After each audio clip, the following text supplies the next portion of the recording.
So I was reading this fascinating Substack article the other day by Alex McCann. I will link it in the show notes. It's basically about what he calls, quote, the death of the corporate job, end quote. And there's this moment early on where someone who works at a big consulting firm is trying to explain her role. And she says, quote, I facilitate stakeholder alignment across cross-functional work streams. Even I'm getting confused. And then she laughs and admits, quote, I genuinely don't know what that means anymore. And yeah, I just sat with that for a minute because here we are, right? Constantly talking about AI and the future of work, which I'm very happy to do. I love talking about these kind of things. And there's a narrative that's been proliferated really around AI about automation and displacement, right? But I think this article captures something we're not talking about enough. A lot of us are already doing meaningless work. Hear me out. Follow my stream of consciousness as I try to explain this, right? Even before AI entered the picture, I think we've already lost the plot, right? Because McCann describes people attending meetings about meetings, creating PowerPoints no one reads, spending 12-hour days in offices without producing a single tangible thing. He calls it, in fact, quote, the great pretending, right? So everyone knows their job is basically performance art, but we're keeping, this illusion, we keep showing up, keep pretending it matters because our mortgages depends on it. Come on, let's be honest. Look at the economy, right? So I don't know. Today I want to use that as sort of like a launching pad to ask some bigger questions. So when we talk about the future of work, I think we need to fundamentally rethink what work is for, right? What is it supposed to mean to us, right, as human beings? And yeah, like how do we create a future where work actually serves that intended purpose, right? So yeah, if your interest is piqued, you know, make sure you're subscribed wherever you're listening, whether that's Spotify, Apple Podcasts, YouTube, wherever. And if you want to go deeper on these ideas, I send out a weekly newsletter where I explore the intersection of AI, the humanities, and the future of work. And you can find that link in the show notes. Okay. So that Substack article reminded me immediately of the quiet quitting movement. I don't know if you guys remember that, but it was this whole like cultural moment where people were like, look, I'm not going above and beyond anymore. I'm doing exactly what my job description says and nothing more. Right. And there was all this discourse about whether it was laziness or entitlement or whatever. Right. But I think both quiet quitting and what McCann describes are symptoms of the same underlying disease. Hear me out. Follow me here. The disease is work that demands our time, our energy, our identity, but gives us nothing meaningful in return. Okay. And this actually connects to something the renowned anthropologist David Graeber wrote about in his book on what he called BS jobs. Right? You can spell the full thing if you want. And it's basically like roles that even the people doing them suspect are like pointless, right? And when your actual job is to be, quote, human middleware between systems that could talk directly to each other, as McCann puts it in his article, why would you give it your soul? It's a rational response to absurdity, right? Don't send me down that philosophical pathway of the absurd and that whole genealogy of thought. But here's what really concerns me, right? And this is where it connects to everything we talk about on this podcast. What happens to our capacity for critical thinking when we spend 40 plus hours a week in environments that don't require genuine thought? I'm not saying this is everybody. I'm saying if this article speaks to you, which I encourage you to read in its entirety, ask yourself, think about it.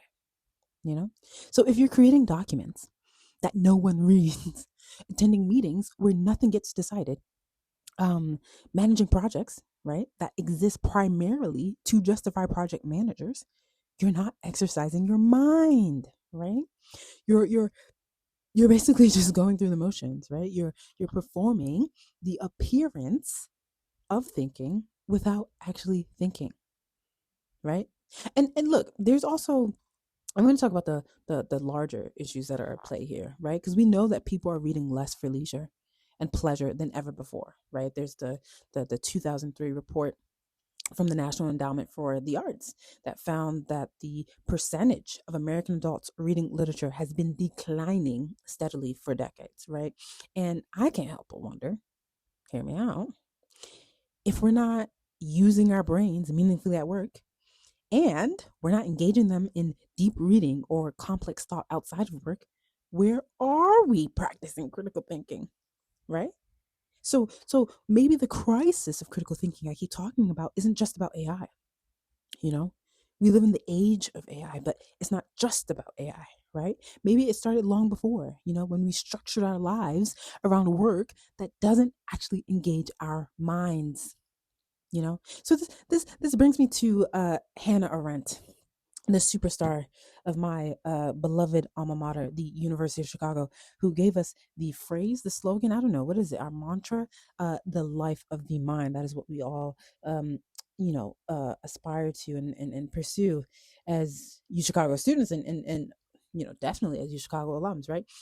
So, look, if you've been listening to this podcast for a while, I love bringing in philosophical frameworks to help us think through contemporary problems. And Arendt's book, actually the newest edition, the book is called The Human Condition, and it's incredibly relevant here. The newest edition has an intro by Professor Danielle Allen, who is a phenomenal political theorist. So please check out that version or whichever version you want to read. It's up to you. But Arendt makes this really important distinction between three types of human activity: labor, work, and action.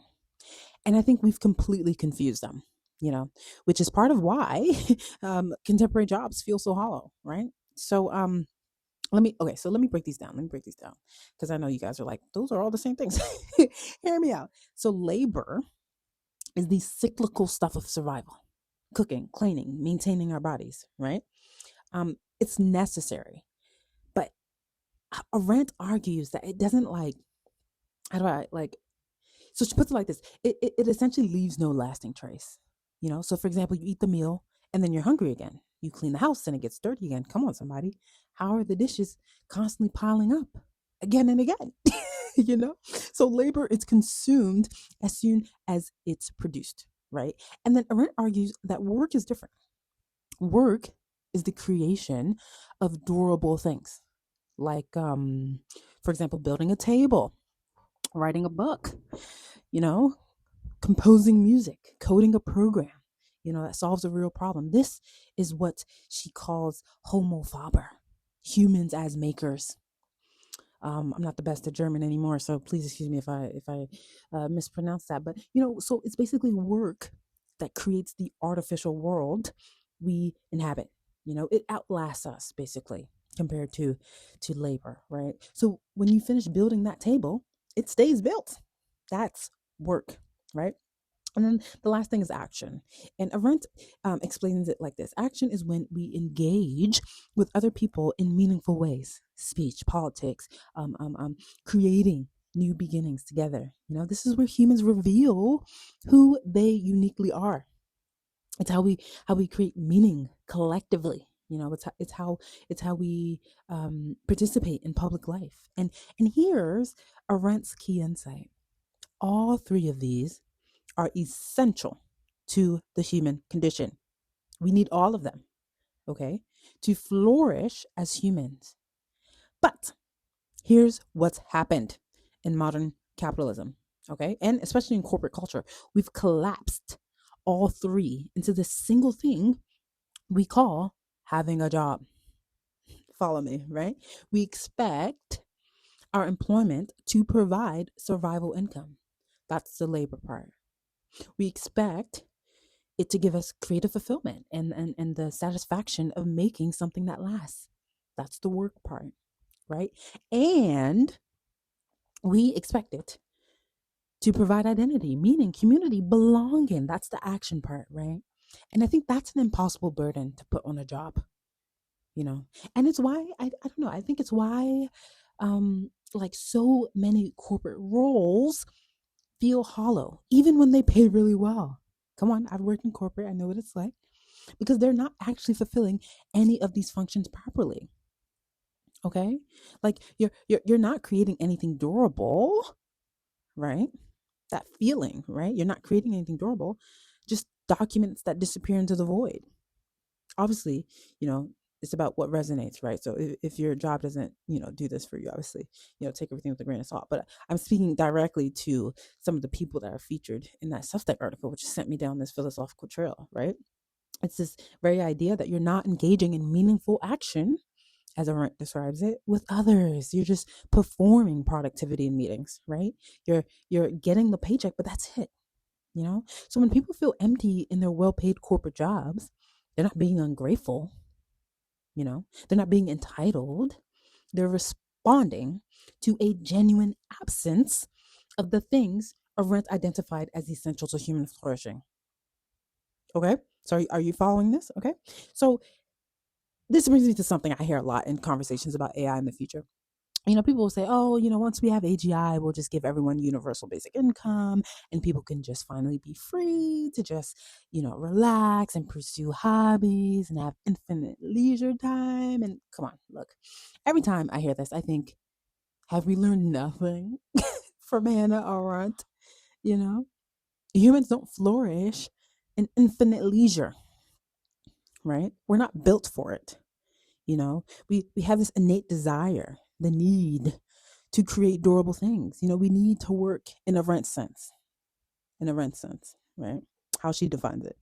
Not necessarily have a job, but to engage in the activity of making something that matters, something that lasts.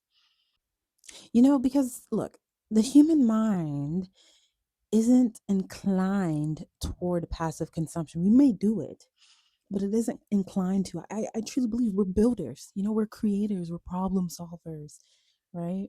We're people who genuinely want to make something out of nothing. Make something based on the built environment around us, the ideas that are produced in our head, right? So the question isn't whether we need to work. No, I don't think that's it. I think it's what kind of work will let us flourish, right? Now, look, I want to briefly mention something here because this isn't a new problem, right? So Karl Marx wrote about alienation in the 19th century. This idea that industrial capitalism separates workers from the fruits of their labor. You're making widgets on an assembly line, but you have no connection to the final product. You don't see how your effort translates into something meaningful. And that's exactly, what's happening in these corporate jobs, right? Maybe even more so, because at least a factory worker could eventually see the widget, right? The modern corporate worker is creating alignment across stakeholders, synergy. What does that mean? You know, this ephemeral thing. And, I realize this is something that pertains specifically to corporate knowledge workers, but nonetheless, if this resonates with you, I really want to hear your thoughts. Comment below, whether it's on YouTube, Spotify, wherever you're listening to this, because this Substack article is really raising a lot of questions for me, right? Because there's even one point where McCann describes a developer who does his official corporate job in the morning and builds his own products in the afternoon. And I thought, yes, right? That's someone responding to alienation. The corporate job doesn't let him see the connection between his effort and anything meaningful, right? Meaning broadly defined and also as specific to each individual, right? So he creates that connection elsewhere, right? But here's the difficult question I think we need to sit with. Should work be meaningful? Is that realistic, or have we been asking too much of employment? And I don't have a clean answer to that, but I think it's worth asking because I really want to explore as many of the questions that are being raised by this article, because I'm trying to see as many sides of this as possible, right? Because here's the thing: since the Industrial Revolution, We've increasingly tied our identities to our occupations. When you meet someone new, what's usually the second question after what's your name? It's what do you do, right? We introduce ourselves by our job titles, right? We build our social status around our careers. We derive our sense of purpose from our employment, but what happens when that work becomes hollow? Whether from BS jobs, as Graeber would say it, or from AI automation. What happens to identity when work disappears or becomes meaningless? Because for some people, the work doesn't start off meaningless. It increasingly becomes so. And I think this is a real crisis we're facing. Not just will we have jobs, but if work doesn't provide meaning, right? Where do we find purpose, calling, belonging? These are very serious questions we have to ask ourselves, right? And I say this as someone who wrote about, on my newsletter, my journey, as someone who grew up in a meritocratic environment, always got really good grades, did everything right, climbed the corporate ladder, climbed every career ladder that was out there. And then, I leaned in so hard that I fell over. I don't want to lean in. I want to lie down in the bed of my own making, as I always say, right? I was definitely part of that. I graduated during the lean in movement / generation, right? The girl boss movement. And now, I've had to radically reimagine my relationship between work and identity. And I think we all have to, right? What if employment was just employment, Actually, let's pull this thread further. Sorry, I'm thinking out loud here. I mean, obviously, if you guys are new to this voice note, welcome. But what if employment was really, just that, a way to meet our material needs, and meaning came from elsewhere, from community, from creative projects outside of formal work. From what Hannah Arendt called action in the public sphere, connecting back to what we just talked about, right? What would we need to build to make that possible? Because I think about the different ways I've, found meaning and rediscovered my ambition outside of having one specific job title, which, I don't think that's what the future of work is going to look like, but that's a separate episode, right? What kind of communities, what kind of creative outlets, what forms of civic engagement do we have to reimagine? Because right now, I think we're stuck in this trap where work is supposed to be everything, right? Your paycheck, your purpose, your identity, your social connection, right? And when it fails to deliver on those things, we feel like failures, but maybe the system is the failure, not us, right? So if you're listening to this and you're nodding along thinking, yes, this is exactly what I've been feeling, I want to hear from you. Leave a comment, send me a message, and make sure you're subscribed to my newsletter, because that's where we really dig even deeper into these conversations, and I will link it in the show notes. Now, okay, so I do want to acknowledge something here, because all of this, philosophical discussion runs straight into a very hard wall. We have rent to pay. Come on, somebody, right? The cost of living keeps rising. Housing is increasingly unaffordable in most major cities. Student debt, healthcare costs, childcare, the basic expenses of existence are consuming a larger and larger percentage of people's income. 1/3 of your paycheck should go to rent. Come on, look at the economy, So, for many people, working just to pay bills isn't a philosophical position they've chosen. It's reality. They don't have the luxury of asking whether work is meaningful. They need that paycheck to survive, right? And this is why the future of work conversation can't just be about meaning, right? I think it has to be about economic structures too, because you can't think about purpose when you're, drowning in debt, when you're thinking about how are you gonna, put food on the table, right? So I just want to acknowledge that part too. Okay, so let me bring this all together, because I'm yapping again, I know. And let me leave you with some questions to sit with. And I want to ask these not because I have the answers. That's not the purpose of this podcast. Um, but I think we just need to be asking better questions in general, and you'll get used to that the more you listen to this podcast. So first, what if we stopped expecting jobs to provide identity and meaning? You know, what would we need to build instead? Right? What kinds of communities, creative outlets, forms of public engagement would give people purpose outside of employment? Because I think the death of the corporate job, if we're being honest about how hollow many of these roles already are, um, could actually be an opportunity, a window, a chance to separate survival from purpose, to let work be work without demanding it also be our entire reason for existing. Second, how do we create conditions where work can be, in Hannah Arendt's sense, of course, the creation of durable things that matter, whether that's in, like your actual job, your employment, or, in these parallel systems people are building, like that developer with his side projects, right? What economic structures would support people doing meaningful work without tying their survival to corporate performance art? And here's the uncomfortable one, right? Is the death of the corporate job actually something we should be resisting?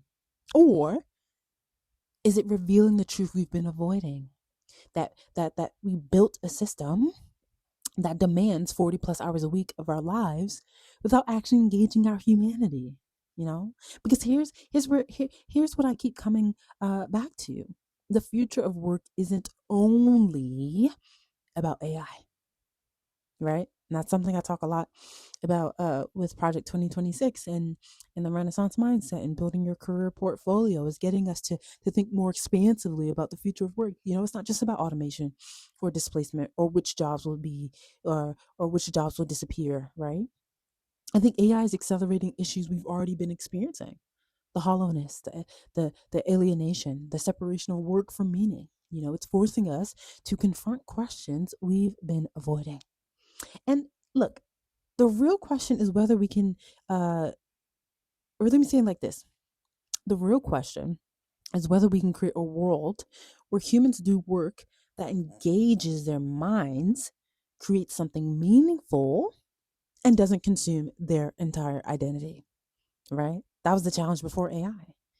And I think that'll be the challenge after, right? And maybe, just maybe, this moment of crisis is the opportunity to finally get it right. One of the things Hannah Arendt emphasized about action, that third category I was talking about earlier, is that it happens in community, right? We don't create meaning alone. We create it together, through conversation, through sharing ideas, through wrestling, right? With difficult questions collectively. And that's actually what I want to leave you with today. These questions about work and meaning and identity, they're not meant to be answered in isolation. They're meant to be discussed. So here's what I want to encourage you to do. Share this episode with someone. Maybe it's a colleague who's feeling that same hollowness that McCann describes, or maybe it's a friend who's questioning what their career is actually for. You know, maybe it's someone in your family who's thinking about these issues too, and then actually talk about it. Right, have the conversation. Ask each other, what would work look like if it didn't have to carry the entire weight of our identities? Where do you find meaning outside your job? What kind of work, do you actually want? Right? Because these conversations, this is what Hannah Arendt calls action. This is how we create new possibilities together, not by having all the answers, right? But by thinking through the questions in community, right? So share this episode. Leave a comment with your thoughts. Send me a message. I genuinely want to hear what you're grappling with, and definitely subscribe to the newsletter where we continue these conversations in more depth. And yeah, if you found this valuable, please share it on whatever platform you're on. And be sure to follow or subscribe on whatever podcast platform you're listening on. It really helps other people find these conversations. So yeah, the Substack article about Alex McCann that sparked all of this is linked in the show notes. And yeah, thanks for thinking alongside me. And thanks for being part of this community that's trying to think more critically about the future we're building together. Until next time.